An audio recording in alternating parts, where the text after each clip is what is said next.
we all wait anxiously for, and when the downpour hits, our relief is palpable. For the past 2 wet seasons in Broome, the rains have been eagerly awaited for a completely different reason. At the first clap of thunder, teams of volunteers, park rangers and environmental scientists raced to different drains around Broome to catch the runoff. The group is called the Broome Lyngbya Task Force, and the water they collected has been analysed and the results are now out.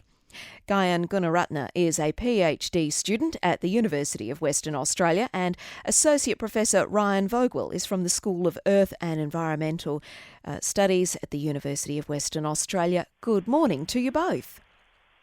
Good morning, Vanessa. Good morning to your listeners. Gayan, it might not be a glamorous PhD studying drain water. Why did you want to find out what was going down the drain? Actually, it's a good question.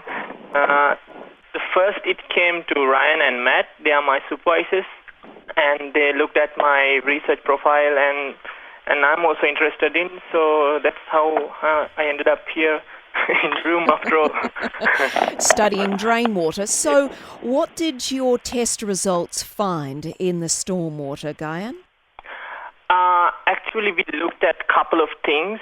We looked at nutrients coming from Broome catchments, and also we looked at amount of water coming from Broome catchments, because the reason behind is the Lyngbya majuscula. It's blue-green algae.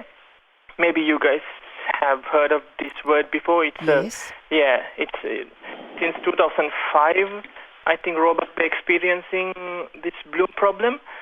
So we looked at nutrients and the amount of nutrients coming from Roebucks Bay catchment, basically Broome town, and we found some impressive results, like there are heaps of amount of nutrients, especially nitrogen and phosphorus coming from Broome town especially.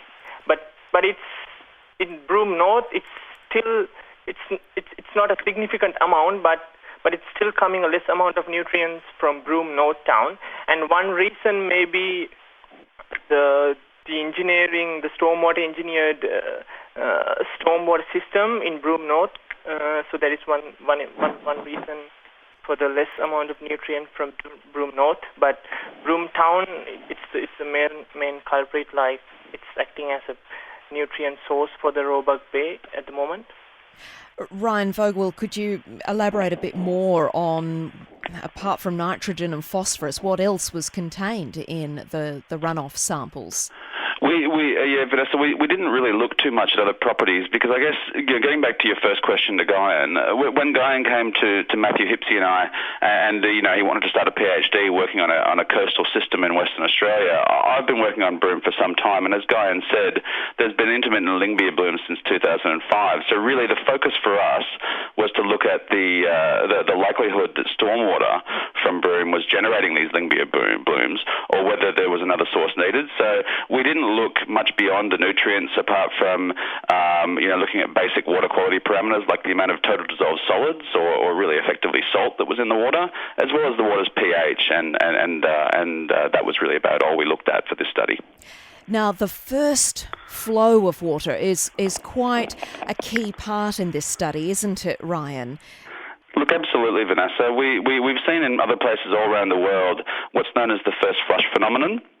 And that basically means whenever you get a runoff event, either at the start of the season or even for an individual event later in the season, there can often be an increased loading of contaminants in that first part of that rainfall or that runoff event.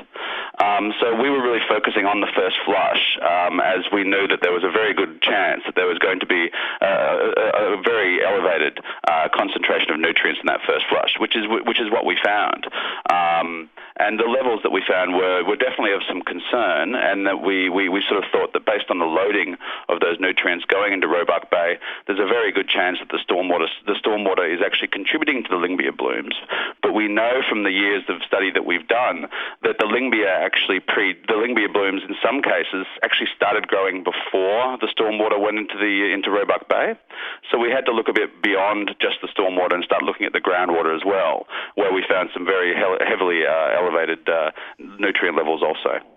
Yesterday, by coincidence, I was talking to the head of the Water Corporation in the region, and he confirmed that the sewage plant on Clemenson Street is leaking 90 megalitres a year of nitrogen. Is that causing these early Lyngbya outbreaks? We certainly think so. It's not only the existing wastewater treatment plant there at Broome South. The new one at Broome North, obviously, has just got going the last couple of years, so there's no real chance of that having created any contamination. But it's not only the existing wastewater treatment ponds, but there's a number of other disposal sites around town where the Water Corporation, because they just had to deal with the amount of effluent that Broome generates, was using some public open space and areas like Bracks near the shopping centre there to dispose of some of these nutrients. Gayan, what does all this mean now for Roebuck Bay? Sorry? What does this mean now for Roebuck Bay? Now that you've done these 2 years' worth of studies and you are finding that there is an intense amount of first flush high levels of nutrients. Yeah, and one thing we have to take consideration is the first flush, the seasonal first flush, because in last couple of years, wet season results showed us like 70% of nutrients coming during the 30% of runoff. That means the first 5 or 4 rainfall events. So what we need to do is like we have to address this problem. Like we have to find ways, we have to do some best management practices to how we're going to keep this water without going to the Roebuck Bay, or how we're going to treat this water before it ends up in the Roebuck Bay. And this way we can reduce some amount of nutrients going to the Roebuck Bay. So in that way we can preserve, we can conserve this rich ecosystem. So, Gayan, are you hoping that government agencies like the Broome Shire or developers of new suburbs might be able to better manage stormwater flow in the future? Yeah, exactly. And we have a plan, like do a workshop once we finish our project with all the stakeholders of the Roebuck Bay. So then we can discuss and we can interactively work with other government agencies and private agencies, like how we're going to manage this thing, especially with the locals in Broome. Yeah, that's spot on, Gayan. One thing the Gayan study proved was not only was there a big first flush, but the drains from Broome North at this stage were definitely delivering small loads of nutrients. So the best management practices that Gayan talked about in terms of the enhanced stormwater design in the new parts of Broome is certainly paying dividends in terms of the amount of nutrients that are coming off, but it's also to do with the location of the wastewater disposal sites, most of which are in Old Town of Broome.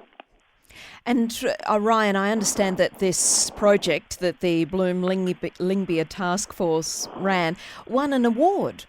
We did. We won an award from the Oceans Institute for science and community engagement, which we are really, really proud of.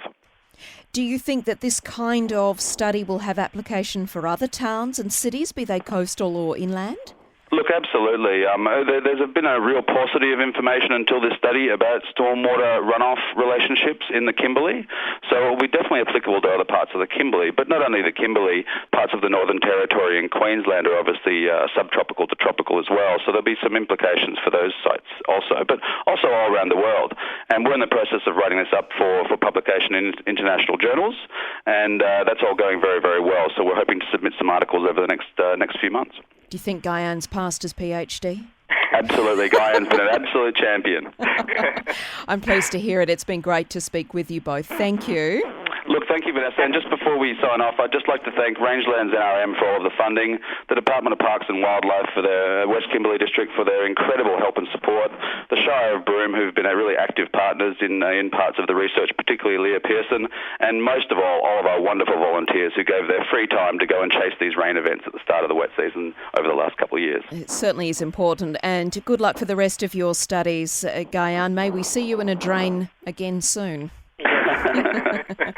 That is Gayan Gunaratne, who's a PhD student at the University of Western Australia, and also Associate Professor Ryan Vogwill. He's from the School of Earth and Environment, again at UWA, and along with a number of other groups and agencies and volunteers, called the Broome Lyngbya Task Force have been for 2 years collecting first flush stormwater and finding that it is delivering a high and very intense level of nitrogen and phosphorus into Roebucks Bay.